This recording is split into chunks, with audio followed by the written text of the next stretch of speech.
1966, 1976, 1986 आणि 1990 किती वर्ष झाली? 34 वर्ष केंद्रामध्ये काँग्रेसचं सरकार होतं. अनेक त्यांच्या जवळच्या कार्यकर्त्यांना, नेत्यांना, त्यांच्या जवळच्या लोकांना भारतरत्न दिला. पण काँग्रेसवाल्यांना वाटलं नाही की महामानव डॉक्टर बाबासाहेबांना भारतरत्न द्यावा. त्यांना वाटलं नाही. पण भारतीय जनता पार्टीच्या पाठिंब्यावरती केंद्रामध्ये व्हीपी सिंगांचं सरकार आलं आणि पहिल्यांदा डॉक्टर बाबासाहेब आंबेडकर साहेबांना भारतरत्न देण्याचा विषय केंद्रानं हातामध्ये घेतला आणि भारतरत्न घोषित केलं. मित्रांनो, म्हणजे किती दुजाभाव आहे समोर दिसतोय. अरे जागतिक दर्जाचं नेतृत्व आहे आपलं, जागतिक दर्जाचं व्यक्तिमत्व आहे. अरे जगामध्ये डॉक्टर बाबासाहेबांचे किती ठिकाणी फुटले, किती ठिकाणी फुटले, अनेक देशामध्ये फुटले. जगातल्या लोकशाहीमध्ये जी देश आहेत ना, त्यांना पहिल्यांदा बाबासाहेबांच्या विचाराचा अभ्यास करावा लागतो आणि मग लोकशाहीची मूल्य त्यांना तिथं लिहावी लागतात. त्याचा अभिमान, सार्थ अभिमान माझ्यासारख्या कार्यकर्त्याला आहे. आणि त्यामुळं तुम्हालाही माझी विनंती आहे, जे जे लोक आपल्या विचारानं चालतायत त्यांच्याच बरोबर गेलं पाहिजे. मागं काय म्हणले, संविधान बदलणार, संविधान बदलणार, संविधान बदलणार. अरे कुणाचा बाप जन्मू शकत नाही चंद्र सूर्य असेपर्यंत संविधान बदलू शकत नाही. परंतु मतासाठी तुम्ही त्या खालच्या लेवलला जाता, मतासाठी तुम्ही त्या खालच्या लेवलला जाता, हातामध्ये संविधानाचं पुस्तक घेता आणि लोकांना खोटं सांगता. अरे संविधान कुणी बदलू शकत नाही.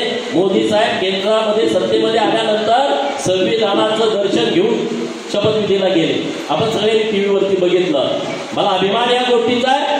माझ्या सरकारनं, महाराष्ट्र सरकारनं 434 ठिकाणी, किती 434 ठिकाणी जिथं महाराष्ट्रामध्ये ITI कॉलेज आहे, या कॉलेजच्या प्रांगणामध्ये संविधान मंदिरं बांधलेली आहे. कळलं का नाही तुम्हाला? कळलं नाही? कळलं तुम्हाला? जगमध्ये पण आपलं ITI कॉलेज आहे ना, त्या कॉलेजमध्ये संविधान मंदिर बांधलं. असं 434 संविधान मंदिर आपल्या सरकारनं बांधले. हे आपल्या पोरांना सांगा. अरे याच्यापेक्षा अभिमान मला त्याचा आहे, मंत्रालयाच्या पॅसेजमध्ये संविधान मंदिर बांधलंय. मंत्रालयाच्या पॅसेजमध्ये हे काँग्रेसवाले म्हणतात का नाही संविधान बदलणार. अरे आम्ही संविधानाची सन्मान करणारी लोक आहोत, कोणाच्या हिंमत नाही बदलायची. अरे मतासाठी तुम्ही किती खालच्या लेवलला जाता, काही बोलता, चुकीच्या पद्धतीनं स्टेटमेंट करता.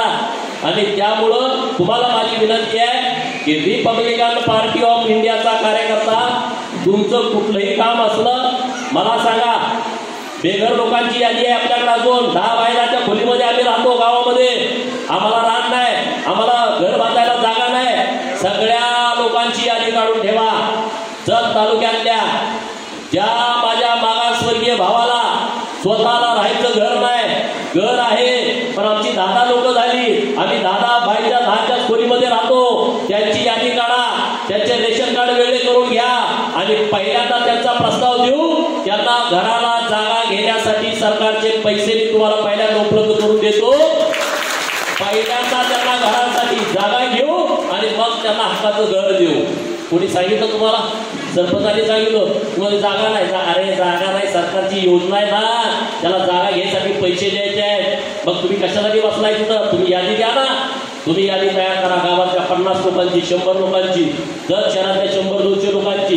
50,000 जागा येत नाही ग्रामीण भागामध्ये, पण आपण 50 जणांची यादी घेऊन जाऊ ना. 25 लाख मिळतील. 25 लाखात किती एकर जागा येईल गावाकडं? 2 एकर येईल का नाही? 2 एकरात आपली वसाहत एकदम जबरदस्त बसेल ना. अरे आमच्याकडे आयडिया आहे, आम्ही काम करू शकतो. तुम्ही जो माणूस बेघर आहे त्याची यादी काढून माझ्याकडे द्या. ग्रामपंचायत